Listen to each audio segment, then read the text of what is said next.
50,000 Atal Tinkering Labs will be set up in government. 50,000 Atal tinkering lab की स्थापना अगले 5 साल में सरकारी स्कूलों में की जाएगी। इसका मकसद जो इनोवेशन है उसको बढ़ावा देना है और छात्रों के बीच जो वैज्ञानिक सोच है उसको आगे बढ़ा देना है। इसके अलावा जो सरकारी स्कूल हैं वहां ब्रॉडबैंड की कनेक्टिविटी को हम बढ़ाएंगे। जितने भी सरकारी सेकेंडरी स्कूल हैं वहां पर ब्रॉडबैंड की सुविधा उपलब्ध कराई जाएगी और ग्रामीण क्षेत्रों में यहाँ ये सुविधा उपलब्ध कराई जाएगी। भारतीय भाषा पुस्तक स्कीम की अगर हम बात की जाए तो हमारा आगे ये कार्यक्रम है कि हम इसको लागू करेंगे ताकि तो भारत की जितने भी भाषाएं हैं उनको हम अलग अलग स्कूलों और हायर एजुकेशन में उपलब्ध कराएंगे ताकि हमारे जो छात्र हैं वो अपनी भाषा और अपने जो विषय हैं उसको अच्छी तरह से समझ पाएं। इसके अलावा हम स्किलिंग के लिए यानी कौशल विकास के लिए हम एक योजना लाएंगे। 2024 में हमने ये योजना लाई थी। 5 उत्कृष्टता केंद्र यानी स्किलिंग सेंटर हम स्थापित किए जाएंगे और इसमें जो वैश्विक स्तर है उसको हम यहाँ पर हासिल करना चाहेंगे ताकि हमारे जो युवा हैं उनको फायदा मिले, ताकि हमारे जो युवा हैं वो पूरी दुनिया के लिए निर्माण कर सके। और इसका जो करिकुलम होता है वो हम जल्दी ही इसको डिसाइड करेंगे और इसको लेकर के एक फ्रेमवर्क यानी ढांचा बनाया जाएगा। और जो आईआईटी है उसकी क्षमता को हम बढ़ाना चाहते हैं। अगर अभी बात की जाए तो 23 आईआईटी में जो अभी कुल छात्रों की संख्या है वो 100% बढ़ी है। ये पहले 65,000 हुआ करती थी लेकिन अब ये 1,35,000 बढ़ चुकी है। पिछले 10 सालों में ये बढ़ोतरी दर्ज की गई है।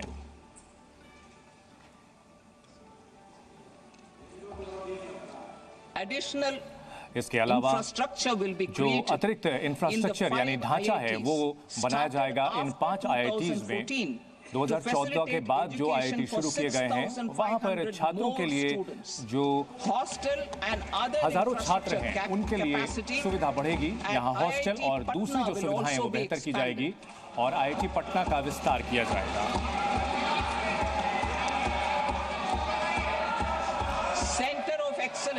और सेंटर ऑफ एक्सीलेंस यानी उत्कृष्टता के केंद्र जो होते हैं उनकी अगर हम बात करें, सेंटर ऑफ एक्सीलेंस एआई के क्षेत्र में हम जो पढ़ाई तो होती है उसको लेकर के हमने पहले ऐलान किया है कि आर्टिफिशियल इंटेलिजेंस को लेकर के 3 जगह हमने ऐलान किया है जिसमें कि कृषि, स्वास्थ्य और सस्टेनेबल सिटी यानी टिकाऊ शहर के क्षेत्र में आर्टिफिशियल इंटेलिजेंस की स्थापना की जाएगी।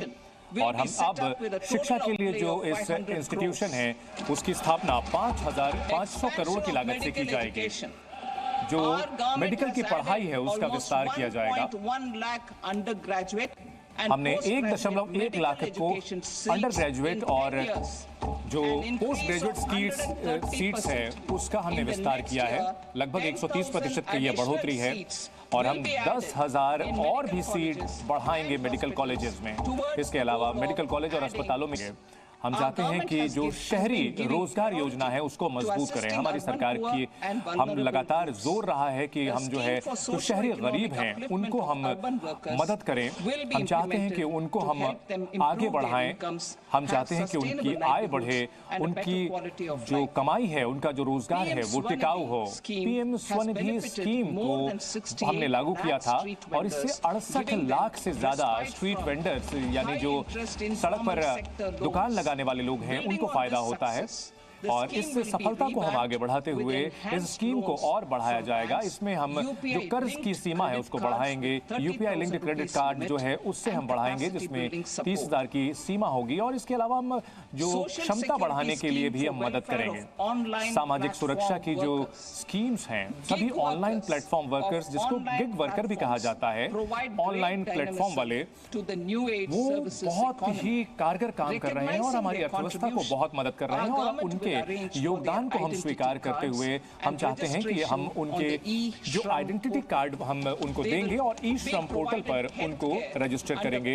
इससे उनको पीएम जन आरोग्य योजना के तहत स्वास्थ्य उनको सुविधाएं मिल पाएंगी और इससे लगभग 1 करोड़ गिग वर्कर जो हमारे और आपके घरों में सामान पहुंचाते हैं उनको फायदा मिलेगा। Investing in the economy अर्थव्यवस्था में निवेश की अगर हम बात करें तो पब्लिक प्राइवेट पार्टनरशिप को हम आगे बढ़ाना चाहते हैं इंफ्रास्ट्रक्चर में, और सभी मंत्रालयों से जुड़े हुए जो इंफ्रास्ट्रक्चर के प्रोजेक्ट हैं उनको हम आगे बढ़ाएंगे, उनको पीपीपी मोड में हम जोड़ेंगे। राज्यों को भी प्रोत्साहन दिया जाएगा ऐसा ही करने के लिए, और वो अगर चाहें तो वो इंडिया इंफ्रास्ट्रक्चर प्रोजेक्ट फंड से आप सपोर्ट ले सकते हैं, सहायता ले सकते हैं पीपीपी के प्रपोजल्स के लिए। ये अगले 50 साल के लिए बिना किसी ब्याज के कर्ज दिया जाएगा और जो सुधार हैं उनको लागू किया जाएगा। हमने पहले जो एसेट मोनेटाइजेशन प्लान किया था उस पर हम आगे बढ़ाएंगे उस कदम को, और हम दूसरा प्लान अब लाएंगे, और इसका मकसद ये है कि जो लोगों का ढांचा है उस पर वो पूंजी हासिल कर सकते हैं। इसके लिए नियामक और जो भी हैं,